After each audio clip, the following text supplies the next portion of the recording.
YNW Melly had a hearing today to discuss the search warrant altercation between Melly's mom and the lead detective Moretti. The state attorney's office is being accused of not filing Brady information from this incident and holding it for over a year before the last trial. Melly's team is either trying to get the case dismissed or just recuse the entire state attorney's office from the case. Yeah, these are major allegations made against the state attorney's office that they withheld information from Melly's defense team. And this Brady material has to do with the lead detective on the case that investigated everything and the guy that signed all the affidavits and everything. So his credibility is a big issue here. It gets pretty wild too. The judge gets mad. The prosecutor, Kristine Bradley, has to testify and explain her side of the situation because her credibility is at risk. Subscribe. Let's get right into it. Here's Melly walking in right here, smiling at the family like always. I gotta say, I talked to Melly's mom on Instagram. I was always a little worried that she would be mad at me the way I cover the trial, but I try to do it without any bias towards Melly whatsoever because I was a fan, obviously, or I still am a fan of his music, but I do it realistically. And she told me she wasn't mad at me and she liked the way I was covering the trial, I think. So yeah, pretty cool. All right, let's get on the record, please. The state court versus Jamel Dennis, the president of the defendant. Where's Ms. Bradley? Ms. Bradley's not. She's not joining us today? She going to be on the case in the future or not? Yes, sir. She is? Yes. That's your anticipation? Yes, sir. All right. Wait, Miss Bradley isn't there yet. Like she's late or something. The lead prosecutor. But all we're trying to do is move this case along. All we're trying to do is have a hearing and have a witness before you. I probably need the help of this court to order the witnesses to show. I don't know what else to do. So this is obviously someone from the state attorney's office right here trying to defend them from everything that the defense has brought with the Brady material. And this is one of Melly's lawyers right here. I don't know his name. First of all, I just want to point out, this was not a subpoena for a discovery deposition. This was a subpoena for them to show up to court today, so you could have the hearing that you set. That we've just become aware of what we think is a major transgression by the lead officer in the case, that we have 4 different Brady notices that are all different. This happened in October of 22, and the state attorney's office sat on it through a whole trial, and up till a couple weeks ago when we received these Brady notices. Who have committed obstruction of justice and attempted witness tampering and felony for misuse of public office due to their actions since October of 2022. That's what it says, Sean. That's right. Very serious allegation. Very serious allegation, very serious, we believe, alleged conduct. I want to know what the good faith basis that you have is to make that statement. Filed in the court file is the deposition of Michelle Boutreau, which chronologically testifies to what happened since October of 22 and who was involved and who had knowledge of what happened. And they sat for 11 and a half months where a whole trial took place, where hundreds of thousands of dollars in legal fees were spent without knowing this absolutely vital impeachment evidence that is clearly Brady for a year. So if you don't understand what he just said, real quick, basically to sum it up, the prosecution held Brady information from the defense for literally a year while the first trial happened, which violates Melly's due process rights to a fair trial. The head elected state attorney was made aware of it. Number 3, all of his minions that are involved in are subpoenaing them. He just called them minions. Everyone at the state attorney's office is a minion. This is Jamie Benjamin, Melly's lawyer right now, talking, by the way. And he has been working. That's the guy that's put in a lot of the motions. He's going to have a lot to say today, I'm sure. Do you have anything other than that statement of Boutreau's in the deposition? Not yet. That's why we want to take the discovery of these individuals. What else could I have? If they deep six this. That's all I'm asking you. No, Judge, that is the starting point. The judge just asked if there's anything besides what Michelle Boutreau said in her deposition, basically like admitting that Moretti lied on record. Obviously, they can't have any physical evidence of this because it's the goddamn state attorney's office and they can't. How are they going to get that? What more should we have than a sworn testimony from a career prosecutor in the public corruption unit who testified to certain activities of not only herself, but Mr. Keller, Ms. Bradley, and everything else. And he stepped in and signed a Brady notice in a case where Ms. Bradley didn't, and then she came in and switched her testimony in the next one.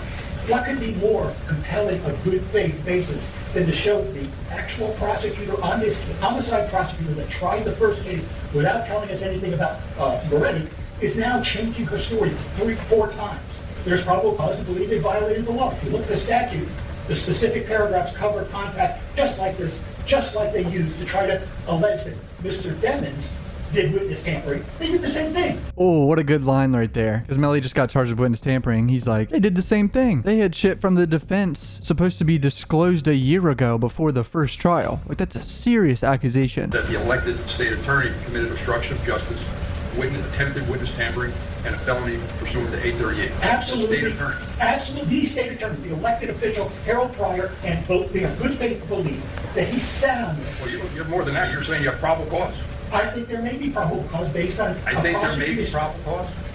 Judge, Serious allegations. this is a serious matter. That's right. This is an absolute serious matter I that agree everybody 100% sat on with that. and hid under the carpet for a year. I don't know that everybody did, but You don't know? So why are you asking me why I'm doing it? Because we allege it and we need to ferret it out, Your Honor. And it is a serious, but because it's serious, you don't think that Mr. Denning sitting over there isn't thinking this is a serious matter when his life is on the line, or the state I think attorney's that's a office serious barely- charge too. I'm not minimizing It's not it. two. That's why we're here, Your Honor. With all due respect. All due respect, it's a serious matter, but so is allegations about corruption in the state attorney's office, the highest point. The state attorney's office told her to be honest, straightforward, tell the truth. So why wouldn't you believe testimony like that that says that Mr. Pryor knew about it the day it happened and didn't do anything about it? Dude, this just got heated right there. Melly's lawyer got the vibe that he was downplaying the situation and saying that they didn't really have real evidence of it. But I mean, if someone at the state attorney's office who's been in the office for 20 years is saying that, That Killoran sat on it because he knew about it the very day for over a year, watching a first-degree murder case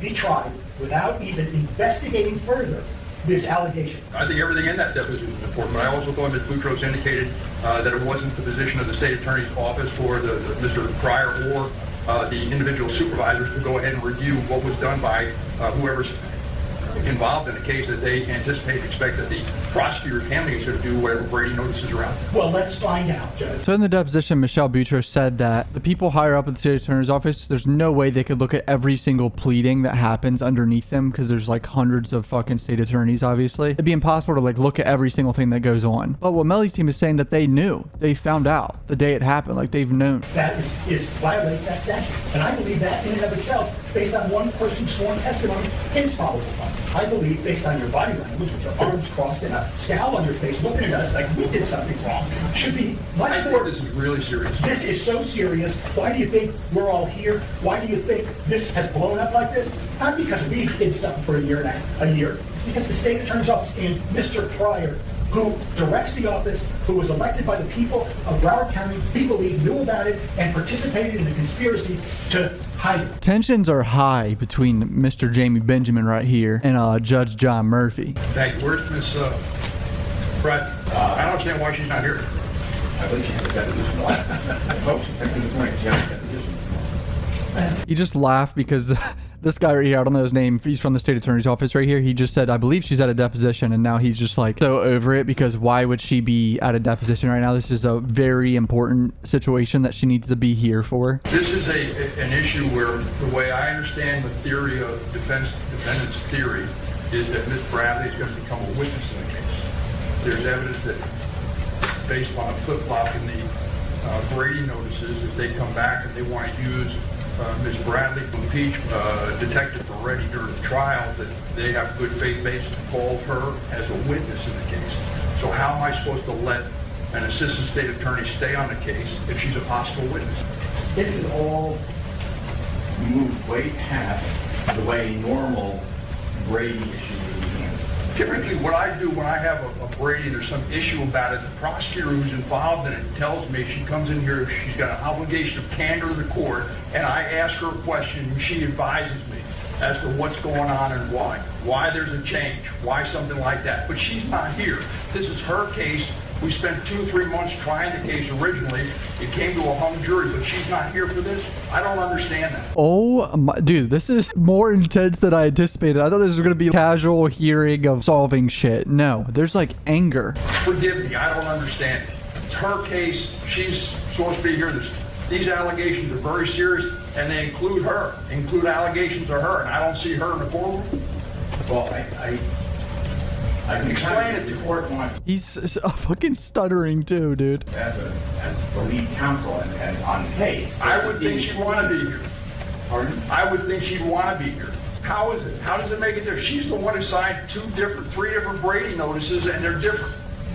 How is that she doesn't think she should be here for this hearing? When they're asking to recuse her, as well as your office, from the trying the case, and she's not here. Forgive me, I don't understand it. Why don't you find out where she's at? Make a phone call. We'll take a recess. Make a phone call, find out where she's at. I don't understand it.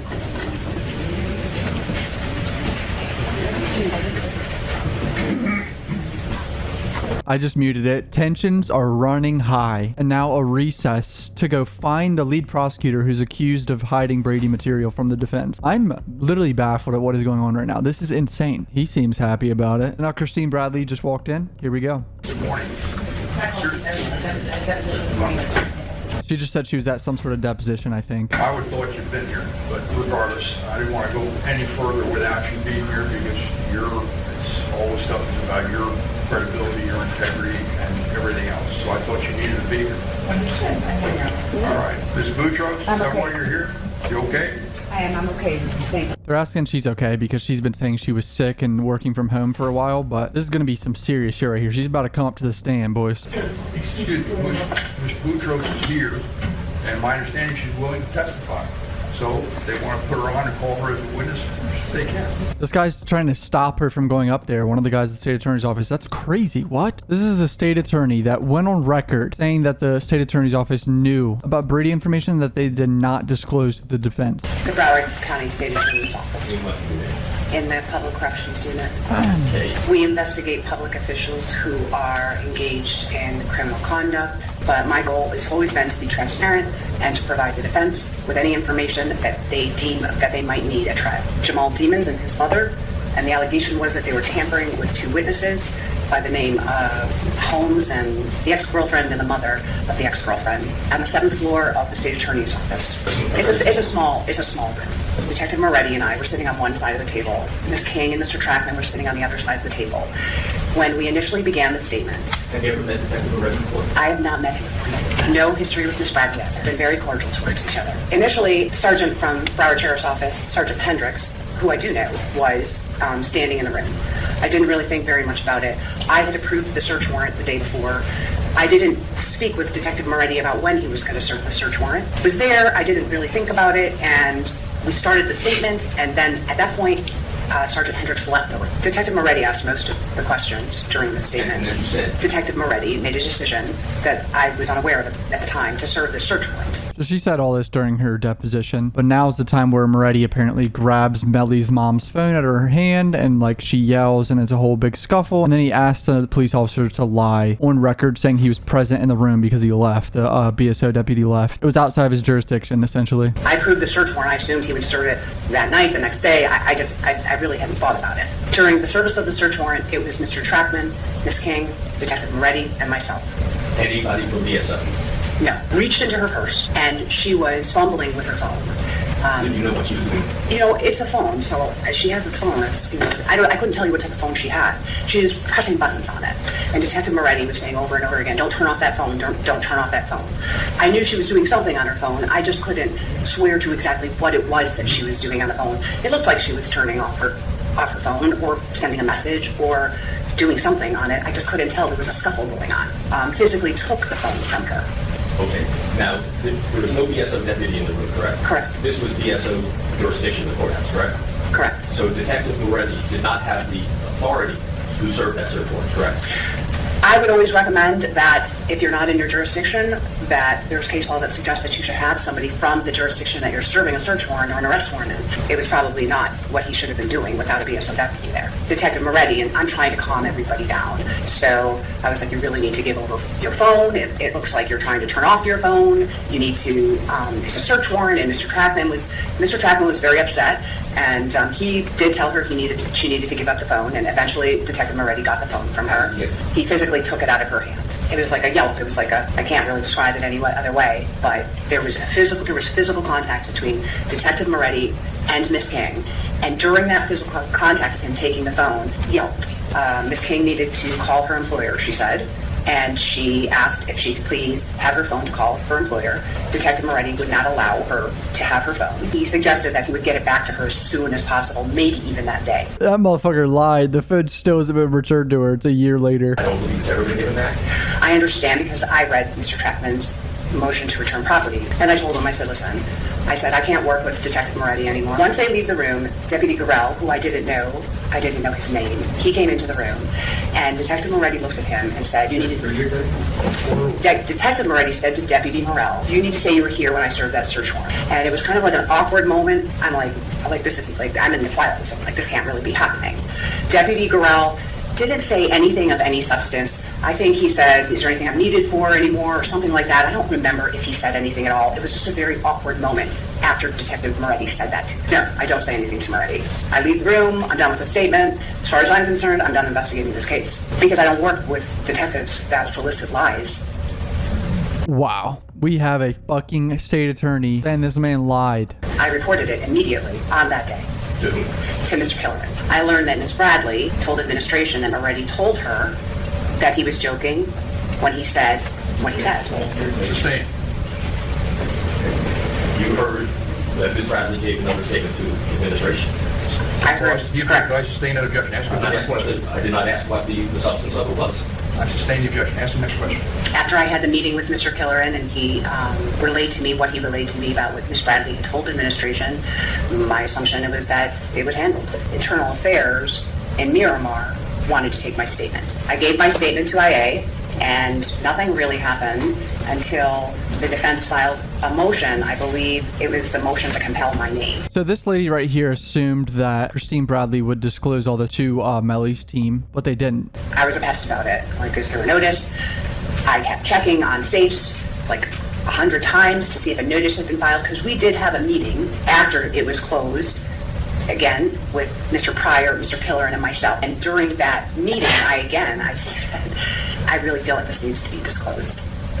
And Mr. Pryor agreed with me. Sustained. I had began at that before then, kind of looking into Sustained. There's it. no question pending. Ask your next question.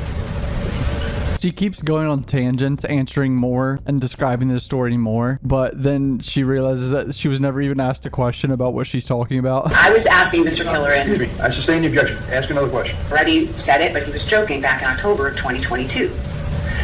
And at that point, we all agreed there was going to be a notice sent. Not that he had forgotten, this is what was said. He said it, and Kristine said he said it. But were there any overt signs that you saw of joking? He laughed, he chuckled, he winked, or anything? No. You took it as a true statement. Correct. Bro tried to backtrack and say he was joking about that, dude. That is so funny. He got caught in his little lie trying to solicit another police officer, dude. That is so bad for a detective, man. I told Mr. Benjamin about the incident on the 12th. I told Mr. Benjamin about the discussions related to whether Moretti said it was joking. I told Mr. Benjamin that Ms. Bradley had said to administration. She think she told me that. We are not only accusing Ms. Bradley of needing to be recused, but the entire state attorney's office needs to be recused. And part of that is to show institutional prejudice or institutional action. So the things that you have not permitted us to go into as to what did the administration do and whatnot, that goes directly to whether or not we have the administration, the state attorney's office, actively involved in suppressing this information or turning a blind eye on it. And I might be getting my dates mixed up, but that Kristine sent a text message to Ms. Falk that stated that she never said. Kind of all over the place because she keeps trying to say what other people said and what other people did or whatever, but it just makes her look kind of bad. I wish this lawyer right here would ask her a little bit more clean questions and not make her have to go on tangents explaining certain things, but... The emails that I reviewed were directions that should not be filed because it was inaccurate. Damn, she said they were filing inaccurate Brady notices. Ms. Bradley probably shouldn't be calling me a liar in this situation because I had learned that she had done that the day before in front of a group of people in the office. She said you were lying.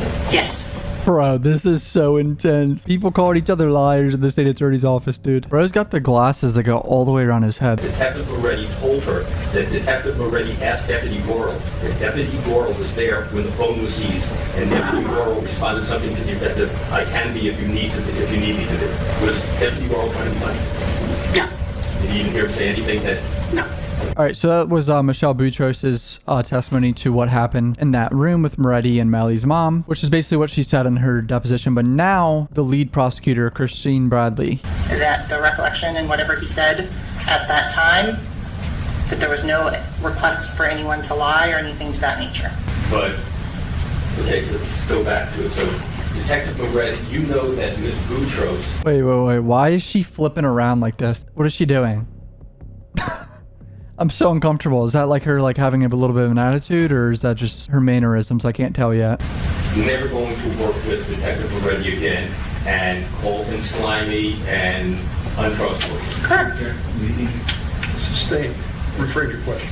This is intense. This is her credibility on the line here, and also the lead detective on the case credibility that she wants to maintain a good image for. So, Was it before or after the last crime? Before. And do you know who was around when the internal affairs investigation was over? Was it before that? It was before that. I contacted the Miramar Police Department to find out the status of the complaint because my understanding it was never elevated to an actual investigation because they found it without merit.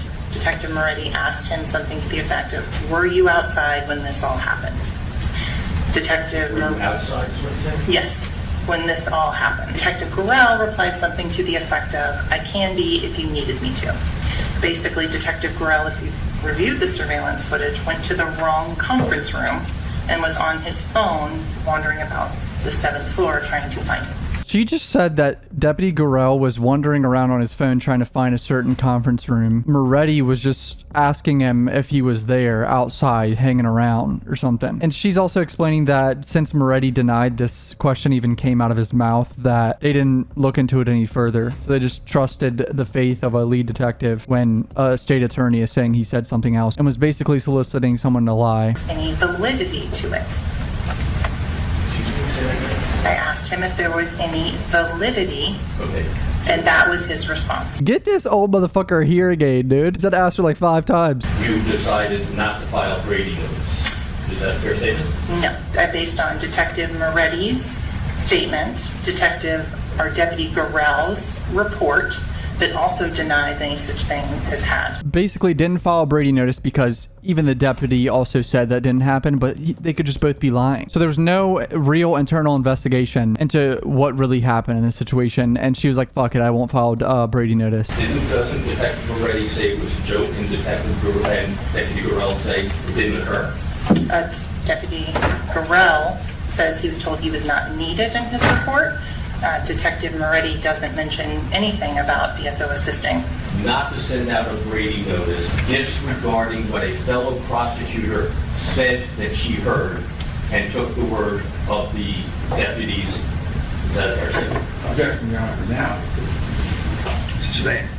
It is a fact, though, that you did have a fellow prosecutor who did say this did occur, correct? Yes, and said fellow prosecutor also did not request any police reports to be done or do any additional documentation if something had happened to immediately follow up on such event if it had occurred. She got a little attitude on her. You kind of have to if you're a prosecutor, though, and I understand because her credibility's on the line, but damn. The first Brady notice that was filed in this case, I believe, was in February of 2023. Why she did what she did related to the case. Thank you, sustained. Dude, I understand why they're sustaining these because they can't get into nitty-gritty details of like an ongoing investigation, I believe, but we're never going to be able to find out if this was really withheld for months on end intentionally. We're not going to be able to find out because everything just gets sustained. Party to any of the meetings or anything that Ms. Boutros had, so I couldn't tell you on that. As far as you're concerned, what changed? In terms of filing You don't give the Brady notice in... He's trying to find out why she didn't file it. And I think, dude, I'm going to be honest, I think it was intentional. They were withholding it. They were trying to withhold it and hopefully get a fucking guilty verdict and avoid having their fucking lead detective look like a liar in front of the jury. That's what that was. I'm sorry. That's what it seems like. We'll never know because the judge will just sustain anything. And who were these conversations with? I don't object. You're saying that there are incorrect statements of fact. that is correct. And the incorrect statement is that you were not told by Moretti that he was guilty. That is correct. Oh my God, someone sent out a Brady notice that had false shit in it in their office. She's saying it's false, at least, about it being a joke. That was never discussed. Gurrell responded in a very flippant manner when asked about showing up. flippant manner to whom? To Detective Moretti. Oh, so Gorell denies that he was joking in his response. Moretti, dude, it all comes back to Moretti. It looks like Moretti might be lying about the situation. That's just my honest opinion of it, but, you know. I did not say that Moretti said that he had made a joke in any way, shape, or form. So you've never made the statement that already said he was joking? My statement was, at all times, and if it was ever not clear or misinterpreted by whoever was listening to it, was that Deputy Gorell made the statement that was of a flippant nature. I was not present. I can't tell you exactly what happened. Well, already denies that, doesn't he? I haven't talked to him about it since then. What? Dude, this is so weird and confusing. I think Moretti's a liar in this situation. Who knew what when, whether anything was done about it, not the reasons why, not the opinions of law, but the facts of who knew what when, and what happened, that we're sitting here a couple days before trial without the benefit of knowing all that, and whose fault it was that we're sitting here 2 days before trial, years after this happened. I agree with him. I think they should know all this information. It's ridiculous that they don't, and I think it's kind of bullshit. Clearly something happened behind the scenes because Moretti says one thing, Deputy Gorell says one thing, and then the state attorney says one thing. There's 3 different variations to this situation. Seasoned prosecutor with 20 years experience testifies that she heard this man say it. And then the case is just given back to the particular prosecutor on this first-degree murder case seeking death penalty against Mr. Devins. And then she says, well, I looked at the statement and I didn't know about this and I didn't do anything about it. We want to show that nobody did anything about it, and that if she compartmentalizes it into saying, oh, I only knew this little bit, so it wasn't my responsibility, well, they sat for a year and never even bothered to see whether or not one of their own prosecutors' sworn testimony that the lead detective tried to suborn perjury was thrown under the rug and never investigated. This trial's not starting next week.